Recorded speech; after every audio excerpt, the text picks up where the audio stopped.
11th class का topic start कर रहे हैं जिसका नाम है केमिकल बॉन्डिंग। तो हम केमिकल बॉन्डिंग में पढ़ चुके बॉन्ड के बारे में कि बॉन्ड कितने टाइप का होता है, इनके बारे में हम पूरी डिटेल से पढ़ चुके हैं। अब हम बात करेंगे आयनिक बॉन्ड या इलेक्ट्रोवैलेंट बॉन्ड। आयनिक बॉन्ड या इलेक्ट्रोवैलेंट बॉन्ड की बात करते हैं जैसे कि NaCl है। NaCl में क्या आयनिक बॉन्ड या आयनिक बॉन्ड या इलेक्ट्रोवैलेंट बॉन्ड पाया जाता है। तो कैसे बनता है? क्योंकि सोडियम के पास कितना है? सोडियम के पास सोडियम है 11 नंबर पे आता है और Cl कितने नंबर पे आता है? 17 नंबर पे आता है। इसके वैलेंस से कितने इलेक्ट्रॉन है? इसका इलेक्ट्रॉनिक कॉन्फ़िगरेशन क्या है? इलेक्ट्रॉनिक विन्यास क्या है? 1s2 2s2 2p6 3s2 3s1 कि ये क्या हो गया? सोडियम का इलेक्ट्रॉनिक कॉन्फ़िगरेशन हो गया। इसी प्रकार क्लोरीन की बात करते हैं। क्लोरीन का क्या होता है? 1s2 होता है, 2s2 2p6 3s2 3p5। यानी कि इसके वैलेंस सेल में कितने इलेक्ट्रॉन है? इसके वैलेंस सेल में कितने इलेक्ट्रॉन है? 7 इलेक्ट्रॉन है। सही। तो इसके वैलेंस सेल में कितने इलेक्ट्रॉन है? 1 इलेक्ट्रॉन है। इसको ऑक्टेट पूरा करने के लिए, सोडियम को अपना ऑक्टेट पूरा करने के लिए, सोडियम को अपना ऑक्टेट अष्टक पूर्ण करने के लिए कितने इलेक्ट्रॉनों की जरूरत, कितने इलेक्ट्रॉन त्यागने पड़ेंगे? 1 इलेक्ट्रॉन त्यागना पड़ेगा। सही है, 1 इलेक्ट्रॉन त्यागना पड़ेगा जिसके कारण ये अपना ऑक्टेट पूर्ण कर लेगा। यानी कि अपने ऑक्टेट में 8 इलेक्ट्रॉन मिलेगा। इसी प्रकार तो ये सोडियम अपना 1 इलेक्ट्रॉन त्याग कर 8 इलेक्ट्रॉन ऑक्टेट पूर्ण कर लेता है। इसी प्रकार क्लोरीन को 1 इलेक्ट्रॉन की आवश्यकता होती है, 1 इलेक्ट्रॉन की जरूरत होती है, तो ये इलेक्ट्रॉन क्लोरीन ले लेता है। तो कैसे, अब आगे बात करते हैं।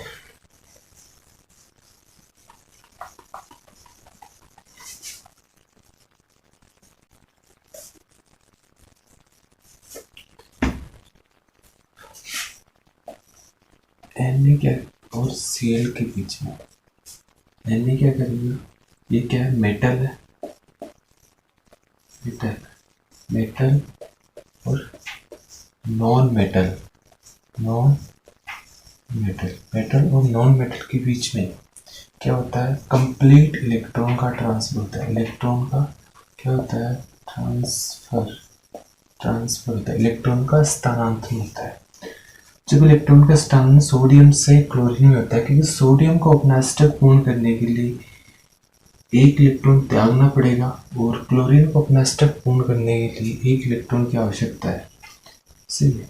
सोडियम अपना इलेक्ट्रॉन क्लोरीन को देगा तो सोडियम पे प्लस चार्ज आएगा और क्लोरीन पे नेगेटिव चार्ज आएगा। तो दो आयनों के बीच में क्या लगेगा? अट्रैक्शन फोर्स लगेगा, आकर्षण बल लगेगा। इस आकर्षण बल को बोलते हैं स्थिर विद्युत आकर्षण बल। इस आकर्षण बल को स्थिर विद्युत आकर्षण बल बोलते हैं। स्थिर विद्युत आकर्षण केटाइन तथा एनायन के बीच में लगने वाला स्थिर विद्युत आकर्षण बल को ही क्या बोलते हैं? आयनिक बॉन्ड या इलेक्ट्रोवैलेंट बॉन्ड।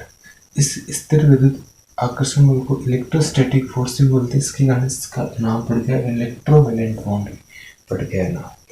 अब हम बात करते हैं कि ये फोर्स होता है बहुत ही ज़्यादा होता है, कि F का मान क्या होता है? ये फोर्स का मान क्या होता है? बहुत ज़्यादा होता है, क्योंकि इसका फॉर्मूला है F बराबर के चार्ज ऑफ केटाइन और चार्ज ऑफ एनाइन सी अपॉन R स्क्वायर होता है।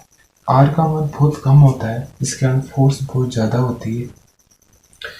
इसी कारण आयनिक यौगिक क्या होते हैं? आयनिक यौगिक high melting point and high boiling point दर्शाते हैं। इसके अलावा आयनिक जो बॉन्ड होता है सबसे स्ट्रॉन्गर बॉन्ड होता है। आयनिक बॉन्ड होता है सबसे स्ट्रॉन्गर बॉन्ड होता है। बॉन्ड सबसे स्ट्रॉन्गर बॉन्ड होता है। इसके अलावा जैसे कि आप NaCl, एक्चुअली में ये क्या होता है, बॉन्ड होता ही नहीं।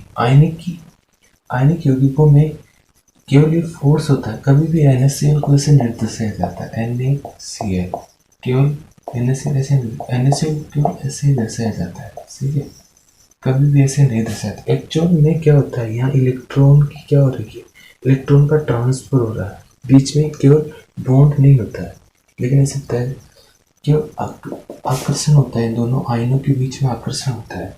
इस आकर्षण को स्थिर विद्युत आकर्षण बोलते हैं। ये फोर्स बहुत ज़्यादा होने के कारण क्या हाई मेल्टिंग पॉइंट और हाई बॉइलिंग पॉइंट होता है। आयनिक बॉन्ड सबसे स्ट्रॉन्गर बॉन्ड होता है। क्लियर है।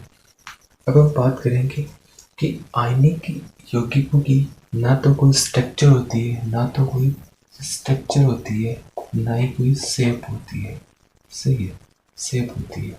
तो आयनिक बॉन्ड क्या होता है, अदिशात्मक होता है। आयनिक बॉन्ड क्या होता है, अदिशात्मक होता है। तो आयनिक यौगिक समवर्ती घटना नहीं दर्शाते, जिसके कारण आयनिक यौगिक समवर्ती घटना नहीं दर्शाते। मुक्त इलेक्ट्रॉन की अनुपस्थिति के कारण आयनिक के ठोस क्या होते हैं, आयनिक यौगिक क्या होते हैं, विद्युत के कुचालक होते हैं। लेकिन गलित या विलीन अवस्था में मुक्त इलेक्ट्रॉन की वजह से क्या होता है। अब बात करते हैं आयनिक बॉन्ड के फॉर्मेशन में कई ऊर्जा, जैसे NaCl है। आयनिक यौगिक के निर्माण में कई ऊर्जा को शामिल होते हैं, जैसे कि Na सोडियम सॉलिड होता है, प्लस Cl2 गैस से बन रहा है कौन, NaCl बन रहा है, Na प्लस और Cl माइनस सॉलिड बन रहा है। तो आयनिक यौगिकों के निर्माण में कई ऊर्जा को शामिल होते हैं। तो ये क्या हाफ लगेगा, सोडियम कभी भी इलेक्ट्रॉन है ना गैसीय स्टेट से निकलते हैं, सॉलिड स्टेट से इलेक्ट्रॉन नहीं रिमूव हो सकते। पहले ये यानी गैस स्टेट में है, गैसीय स्टेट में जाएगा, तो इसको बोलते हैं क्या, सब्लिमेशन एनर्जी। यहाँ से सब्लिमेशन एनर्जी लगेगी, तो एनर्जी देनी पड़ती है, यानी कि ये क्या होती है, पॉजिटिव होती है, देनी पड़ेगी। कि इसके बाद में यहाँ से एक इलेक्ट्रॉन हटाना पड़ेगा, Na से एक इलेक्ट्रॉन हटाया, एक इलेक्ट्रॉन हटाते तो Na प्लस गैस में चला जाएगा। इसको बोलते हैं क्या, डेल IP आयोनाइजेशन एनर्जी, एनर्जी से IP बोलते हैं, आयोनाइजेशन पोटेंशियल बोलते हैं। ये क्या होती है, ये भी एनर्जी देनी पड़ती है, तब जाके इलेक्ट्रॉन निकलेगा।